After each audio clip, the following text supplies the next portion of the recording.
السؤال الصح مش ان انا هكسب من العقار، السؤال الصح انا ازاي اكسب من العقار.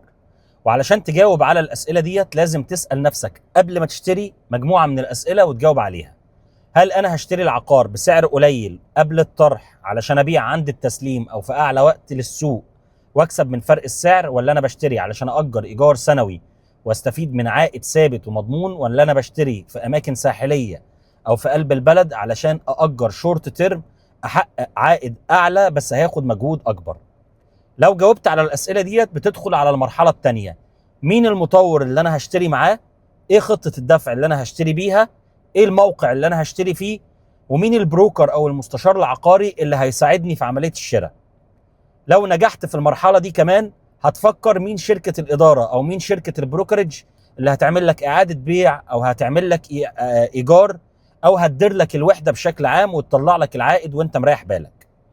بعد المرحله دي بتبدا تكون محفظه عقاريه. مشكله العقارات بشكل عام هي السيوله، والسيوله علشان تحل المشكله بتاعتها، يعني السيوله بتاعت العقارات ما بتبقاش سريعه.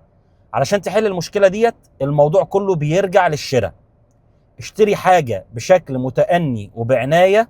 صدقني الكلام ده مش هتسمعه من ناس كتير، لان لو انت اشتريت صح الايجار هيبقى سهل واعاده البيع هتبقى سهله والاداره بتاعت العقار هتبقى جدا سهله. سلام.